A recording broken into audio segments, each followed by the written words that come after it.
আজ দেরি করা উচিত হবে না, আজ হচ্ছে তাদের বিয়ে। এরপর প্রাসাদে রানীর সামনে তাদের বিয়ের কাজ সম্পন্ন হয়, আর ফ্ল্যাশব্যাকে দেখানো হয় তাদের পূর্বজন্মের স্মৃতি। তাদের মৃত্যু এ জন্মে কিয়ানের সাথে বিয়ে ও তার মৃত্যু। এভাবে তাদের বিয়ে সম্পন্ন হলে তাদেরকে বাসর ঘরে পাঠানো হয়, আর সেখানে একটা রিচুয়াল পালন করে প্রিন্স ওয়াওয়া আগে কিস করে। দৃশ্য শিফট হয়, আমরা দেখি কিয়ান এখনও বেঁচে আছে, কিন্তু তার সেন্স নেই। তার মাস্টার তাকে দেখাশোনা করছে। মাস্টার তার পাশে গিয়ে তার সেন্স ফেরানোর চেষ্টা করছিল। এরপর দিন সকালে আমরা প্রিন্সের প্রাসাদ দেখি। ওয়াওয়া আর প্রিন্স ঘুমাচ্ছিল। ওয়াওয়ার ঘুম আগে ভাঙে, আর সে আস্তে আস্তে খাট থেকে নামতে থাকে। তখনই এক দাসী এসে জানায় রানীর অবস্থা ভালো না। রাজার চিকিৎসক এসে দেখেন, কিন্তু তিনি তার অসুখের সুরাহা করতে পারছে না। প্রিন্স তখন রাজ্যের সব চিকিৎসকদের খবর দিয়ে অনেক প্রাসাদে। ওয়াওয়া সন্ধ্যায় প্রাসাদে তার দাসীর সাথে হাঁটতে হাঁটতে বলে, রানীমার কি এমন হলো?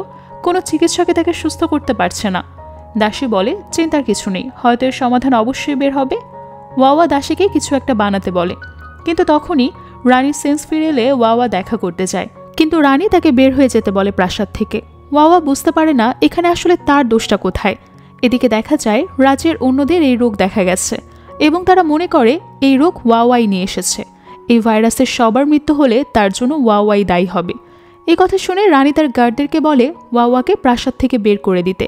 রাজ্যের সবাই তাকে জাদুকরী মনে করে, তাই তাকে পুড়িয়ে মারতে চায়, কিন্তু ওয়াওয়ার সময় চায় আসল সত্যিটা বের করার জন্য। কিন্তু তারা তার কথা কিছুই শোনে না, স্লোগান দিতে থাকে তাকে পুড়িয়ে মেরে ফেলার। অন্যদিকে এই খবর কিয়ানের মাস্টারের কাছে যায়। সে শুনে খুশি হয়, আর আসলে কে বিষ ছড়িয়েছে তাকে খুঁজে বের করতে হবে, কারণ শত্রুরা একে অপরের বন্ধু। তারপর গার্ড চলে গেলে মাস্টার কিয়ানের পাশে বসে বলতে থাকে সে রাজার জন্য সব কিছু করেছিল, তবুও সে রাজাকে রক্ষা করতে পারেনি, কিন্তু এই ছেলেকে রক্ষা করবেই সে যেভাবেই হোক। এরপর ফিরে যাওয়া হয় যেখানে সেখানে ওয়াওয়াকে মারতে সবাই প্রস্তুত। ওয়াওয়া ভাবছে কি এমন পাপের জন্য তার এই জন্মটাও এরকম হবে। এমন সময় একজন আগুনের মশাল ছুঁড়ে মারে, কিন্তু সেটা ওয়াওয়ার গায়ে লাগার আগেই প্রিন্স সেখানে চলে আসে। সে বলে, আমি যেমন এই রাজ্যের প্রিন্স, তেমন তার স্বামীও, তাই তাকে রক্ষা করা আমার কর্তব্য। তখন একজন বলে, সে জাদুকরী, সে রাজ্যে বিষ ছড়িয়েছে, যদি সে এমন করে তবে তাকে শাস্তি দেব, কিন্তু তার আগে প্রমাণ দরকার। প্রিন্স এ কথা বলে। এখানে আমরা ওয়াওয়ার সৎমাকেও দেখতে পাই ভিড়ের মধ্যে। এরপর দেখা যায় ওয়াওয়াকে নিয়ে এসে ঘুম পাড়িয়েছে প্রিন্স। সে তার পাশে বসেছিল, তখন একজন গার্ড আসে। প্রিন্স তাকে ভেতরে আসতে বলে। গার্ড জানায় এই পয়জন কেউ ছড়িয়ে দিয়েছে। প্রিন্স বুঝতে পারে তখন ওয়াওয়া দুঃস্বপ্ন দেখে, হঠাৎ ঘুমের মধ্যে কথা বলতে থাকে। তখন গার্ড বলে সে হয়তো বেশি ভয় পেয়েছে, ভয় পেলে দুঃস্বপ্ন আসে। আমাদের গ্রামে কেউ ভয় পেয়ে এমন দুঃস্বপ্ন দেখলে তার পাশে ঘুমের গান গেতে হয়, যাতে তার দুঃস্বপ্ন চলে যায়। প্রিন্স আপনিও তাকে গান গেয়ে শোনান। প্রিন্স বলে, এসব কুসংস্কার আমি মানি না। গার্ড তখন কিছুটা ভীত হয়ে চলে যায়। প্রিন্স তখন উকি দিয়ে দেখে গার্ড গেয়েছে কিনা, হয়তো গান শোনাবে সে। এর ফাঁকে আমরা দেখি প্রাসাদে নতুন একটা মেয়েকে পাঠানোর ব্যবস্থা করেছে কিয়ানের মাস্টার। মেয়েটার সাথে সে পরিচিত হয়। এর মাঝে ওয়াওয়ার ঘুম ভেঙে যায়, আর সে জিজ্ঞেস করে, তুমি কি করছো? প্রিন্স বলে, আমি আসলে বোরিং ফিল করছিলাম, তাই গান গাইছিলাম। এরপর সেই আগের গার্ড আবারও ফিরে আসে। সে এসে বলে, আমি কিছু রেখে গিয়েছিলাম, সেটা নিতে আসছিলাম, কিন্তু আপনি প্রিন্সেসকে গান শোনাচ্ছিলেন দেখে আর ডিস্টার্ব করিনি। এখন হয়তো প্রিন্সেসের দুঃস্বপ্ন চলে গেছে। গার্ডের এসব কথায় প্রিন্স লজ্জা পেয়ে যায় আর তাকে বেরিয়ে যেতে বলে। গার্ড বেরিয়ে গেলে প্রিন্স বলে, তুমি ওর কথায় বিশ্বাস করো না, ও উল্টাপাল্টা বলে। ওয়াওয়া বলে, তুমি কুসংস্কার বিশ্বাস করো না, তাও ভাগ্য জানার জন্য জ্যোতিষীর কাছে গিয়েছিলে। এবার প্রিন্স কল্পনায় হারিয়ে গিয়ে দেখে সে একটা জঙ্গলের কটেজ টাইপ জায়গায় একটা হেয়ার পিন নিয়ে কিছু ভাবছিল। তখন মাস্ক পরা একটা মহিলা বা মেয়ে এসে তাকে বলে, তোমার তো 9টা জীবন আছে, আর কয়দিন পরে তুমি তোমার এই জন্মের ট্রু লাভের দেখা পাবে। এটা শুনে প্রিন্স একটু অবাক হয়ে যায়। এরপর আবারও সে বাস্তবে ফিরে আসে। এরপর ওয়াওয়া জিজ্ঞেস করে, রানী মায়ের কী খবর? প্রিন্স জানায় এক অজ্ঞাত মহিলা একটা ওষুধ দিয়ে গেছে, তাতে সুস্থ হচ্ছে, আর প্রিন্স রাজ্যের লোকেদের এই ওষুধ বিলিয়ে দিয়েছে। প্রিন্স আরও জানায় এই ওষুধ শুধু সাময়িক সমাধান দেবে, গোড়া থেকে অসুখ দূর করবে না। ওয়াওয়া কিছু একটা ভেবে উত্তর দেয় যে সে হয়তো সমাধান করতে পারবে। সিন শিফট হয়, আমরা দেখি প্রিন্সের কাছে একজন গার্ড এসে বলে, বিষাক্ত পয়জনের জন্য যাকে বন্দি করা হয়েছে তাকে ইনভেস্টিগেশন করে তেমন কোনো তথ্য মেলেনি। প্রিন্স বলে, শত্রু খুবই চালাক প্রকৃতির, তবে এখন তাকে খোঁজার থেকে রাজ্যের সবাইকে সুস্থ করা জরুরি। তাই প্রিন্স সব চিকিৎসকের নিয়ে একটি মিটিং করার ব্যবস্থা করে। গার্ড চলে যায়। এরপর দৃশ্য চলে যায় একটা পাহাড়ের উপরে। দেখা যায় ওয়াওয়া তার হুয়াকে নিয়ে এসেছে। সে হাঁপিয়ে গিয়েছে এত দূর আসতে আসতে, তাই সে জানতে চায় তাকে কেন এখানে আনা হয়েছে।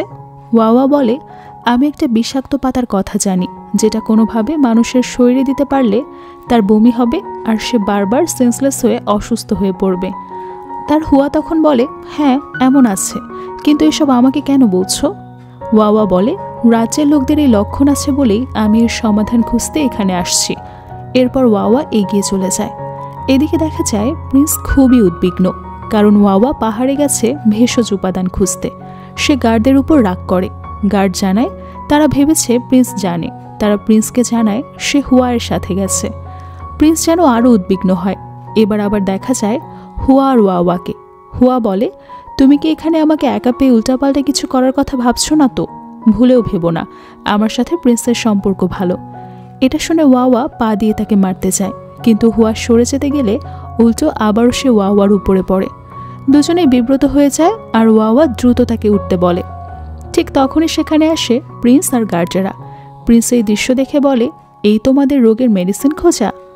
পরবর্তী দৃশ্য দেখা যায় তারা সবাই একসাথে হাঁটতে শুরু করে। এমন সময় প্রিন্স ওয়াওয়াকে প্রশ্ন করে, তুমি কিভাবে জানলে এই বিষাক্ত পয়জনের পাতার কথা? ওয়াওয়া বলে, সে বন্দীদের সাথে দেখা করেছিল। এরপর ফ্ল্যাশব্যাকে বন্দি আর ওয়াওয়ার কথা দেখানো হয়, যেখানে ওয়াওয়া বন্দিকে বলে, তুমি যদি সত্যি কথা বলো তবে তোমার শাস্তি কমানোর ব্যবস্থা করব, অন্যথায় তোমার মৃত্যুদণ্ড হবে। এরপর অপরাধী ওয়াওয়ার পা ধরে ক্ষমা চায় আর বলে তাকে প্রাণের ভয় দেখিয়ে এক লম্বা টুপি পরা লোক এই পয়জন রাজ্যের পানির কুয়ায় ফেলতে বলেছিল। এরপরে সেন বর্তমানে আসলে প্রিন্স বলে, তাহলে পেছনে আরও শত্রু আছে। এরপর ওয়াওয়া বলে, আমরা ছোটবেলায় এমন হয়েছিল, তারপর একটা ভেষজ পাতা দিয়ে সমাধান হয়, সেটা খুঁজতে এখানে আসা। এরপর গার্ড বলে, আপনার স্মৃতিশক্তি অনেক শার্প, মনে রেখেছেন। এবার প্রিন্স বলে, কথা কম কাজ বেশি। কিছুক্ষণ চুপ থেকে হুয়া বলে, ওই যে সেই গাছটা দেখা যায়। সবাই ছুটে যায়।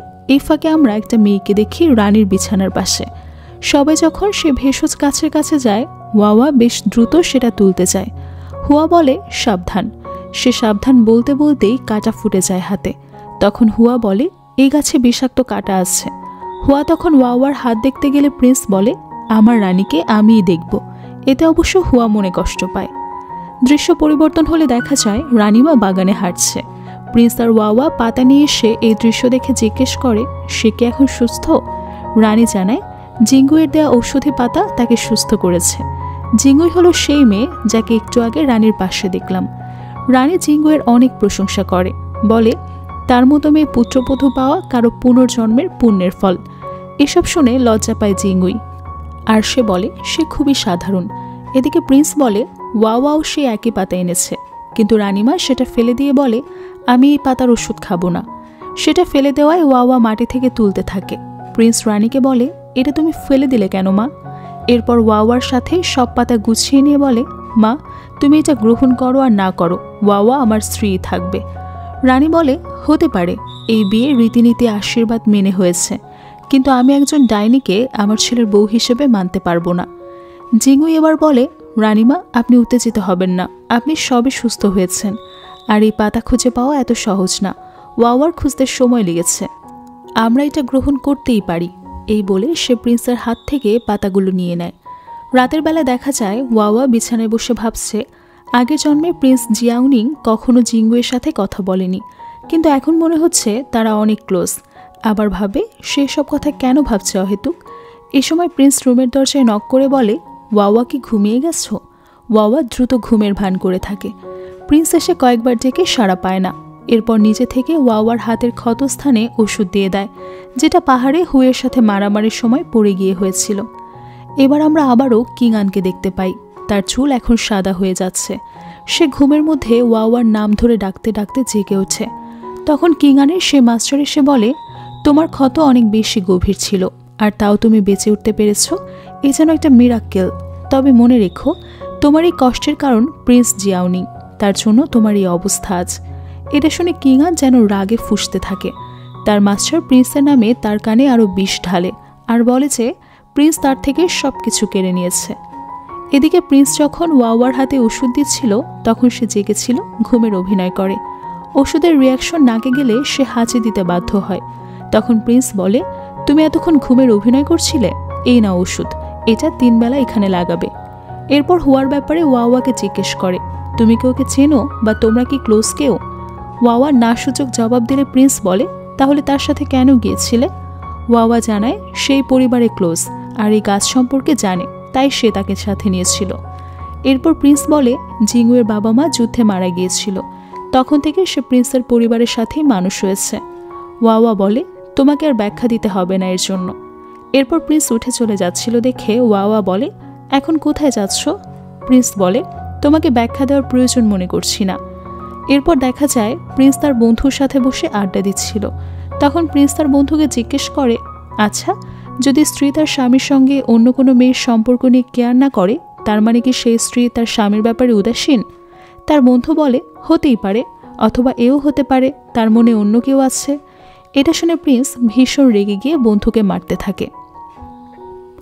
এরপর দেখা যায় প্রিন্সের পরিবারের সবাই মিলে নাস্তার টেবিলে বসে কথা বলছে। রানিমা বলে, আজ মেমোরিয়াল ডে, সবাই আমরা মন্দিরে যাব উপাসনা করতে। তখন ওয়াওয়ার দাসী বলে, আজ ওয়াওয়াকে বাপের বাড়ি যেতে হবে। এটা শুনে রানিমা বলে, ঠিক আছে, সে যাবে, কিন্তু প্রিন্স যাবে না। এরপর রানিমার দাসী এসে ওয়াওয়ার দাসীকে চড় মারে। এবার রানিমা বলে, সবসময় আগ বাড়িয়ে কথা বলতে নেই। এরপর জিঙ্গুই বলে, ওয়াওয়ার সাথে প্রিন্স যাক, একা গেলে ভালো দেখাবে না। রানিমা বলে, জিঙ্গুই, তুমি সব কিছুতে বলতে চেও না তাকে নিয়ে। এরপর প্রিন্স আগের কথা আর তার বন্ধুর বলা কথা চিন্তা করে বলে সে মন্দিরেই যাবে মায়ের সাথে। এরপর দেখা যায় ওয়াওয়ার বাবা তার মেয়ের আগমনের জন্য ওয়েট করছে আনন্দের সঙ্গে। ওয়াওয়া আসতেই তার আনন্দ দ্বিগুণ হয়ে যায়, এতদিন পর মেয়ে এসেছে ঘরে। তিনি মেয়েকে নিয়ে ঘরে যাবে এমন সময় ওয়াওয়ার সৎ বোন একটা আগুনের ডালি এনে বলে, একটা ডাইনি ঘরে আসছে, আগুনের কুঞ্জল পার হয়ে তাকে যেতে হবে। ওয়াওয়ার বাবা রাগ করলে তার সৎমা বলে, রাগ করবেন না স্বামী, ছোট মেয়ে ভুল কিছু বলেনি। ওয়াওয়ার প্রথম স্বামী বিয়ের দিন মারা যায়, আর দ্বিতীয় বিয়ের পর শ্বশুরবাড়ির মরণ রোগ আসে, তাকে আগুনের কুঞ্জলে পার না করে ঘরে কি করে ঢুকাই? এরপর ওয়াওয়া রাজি হয়, কিন্তু তার সৎবোন বলে খালি পায়ে পার হতে হবে, কারণ সে বিয়ের পর প্রথম এসেছে, তাও স্বামী ছাড়া। তখন সৎমা আরও বলে, এও হতে পারে প্রিন্স তার প্রতি অসন্তুষ্ট, ডিভোর্স দিতেও পারে হয়তো। তখনই আমরা দেখি প্রিন্স উপহার সামগ্রী নিয়ে দরজা দিয়ে ঠুকতে ঠুকতে বলছে, কার ডিভোর্সের কথা হচ্ছে এখানে? প্রিন্সকে দেখে সবাই অবাক হয়ে যায়। মাস্টার ট্যাং তাকে স্বাগত জানায় আর জানতে চায় এত উপহার সামগ্রী কেন। প্রিন্স বলে, এগুলো আমাদের প্রথমবার আসার উৎসব উপলক্ষে আপনাদের জন্য সামান্য উপহার, আশা করি ভালো লাগবে। ওয়াওয়া আস্তে করে বলে, তুমি তো মন্দিরে যাচ্ছিলে, এখানে আসলে যে? প্রিন্স বলে, তার মনে হয়েছে এখানে আসা জরুরি। এরপর দেখা যায় গাড়িতে রানিমা আর জিঙ্গুই যাচ্ছে। রানিমা রেগে আছে, সে ভাবছে ওয়াওয়া সত্যি তার ছেলেকে জাদু করেছে, প্রথমে কিঙান আর এখন জিয়াংনি। এরপর জিঙ্গুই বলে, আপনি উত্তেজিত হবেন না, এটা আপনার শরীরের জন্য ভালো না, হয়তো প্রিন্স ভালো বুঝেই করেছে। এরপর রানী জিঙ্গুইকে বলে, তোমার যে প্রিন্সের প্রতি ফিলিংস আছে আমি জানি, তোমারই তোর স্ত্রী হবার কথা। জিঙ্গুই বলে, আমি এসব কিছুই চাইনি। এরপর আবারও ওয়াওয়ার বাড়ি দেখানো হয়। মাস্টার ট্যাং তাদের ঘরে আমন্ত্রণ করে, কিন্তু সেখানে প্রিন্স ওয়াওয়ার সৎমা আর বোনকে প্রশ্ন করে, আপনাদের খুব সমস্যা নাকি আমাদের বিয়েতে? ভবিষ্যতে রানীকে নিয়ে এসব গুজব ছড়িয়ে তার ডিভোর্স চিন্তা করে কি লাভ পান? সৎমা এসব অস্বীকার করে আর লজ্জা পায়। এরপর প্রিন্স ওয়াওয়াকে কোলে নিয়ে আগুনের কুঞ্জলি পার হয়। এরপর দেখা যায় দুজন একসাথে ঘুমাচ্ছে। ওয়াওয়া সুন্দর রোম্যান্টিক স্বপ্ন দেখছিল। হঠাৎ প্রিন্সের ঘুম ভেঙে যায় আর সে ওয়াওয়ার মুখের দিকে দেখতে থাকে। ওয়াওয়া ঘুম ভেঙে গেলে সে প্রিন্সকে বলে, তুমি কি দেখছো এভাবে? প্রিন্স বলে, তোমাকে দেখছিলাম। এরপর ওয়াওয়া লজ্জা পেয়ে সরে যায়। এরপরে দৃশ্য পরিবর্তন হয়। আমরা দেখি ওয়াওয়ার সৎ বোন তার রুমে এসে কিছু একটা খুঁজতে থাকে। তারপর বালিশের তলায় থেকে কিছু একটা নিয়ে চলে যায়, কিন্তু চলে যাবার সময় ওয়াওয়ার মুখোমুখি হয়। ওয়াওয়া জানতে চায়, তুমি আমার ঘরে কি করছো আর তোমার হাতে কি? সে বলে, এসব তোমাকে ভাবতে হবে না। এরপর দু বোনের মধ্যে হাতাহাতি হয়। এতে দেখা যায় জোড়া নেকলেসের একটা পার্ট যেটা ওয়াওয়ার কাছে ছিল সেটা নিতে তার সৎ বোন আসে। ওয়াওয়া বলে, এটা তুমি নিলে কেন? এটা আমার জিনিস। এবার তার বোন বলে, তাতে কি, আমি এটা নষ্ট করে দেব। এটা তুমি কিঙানকে দেওয়ার জন্য রেখেছিলে বিয়ের দিন। তুমি কিঙানের সাথে প্ল্যান করে কিছু একটা করে প্রিন্সকে বিয়ে করেছ। এসব কথা প্রিন্স আড়াল থেকে শুনতে পায়।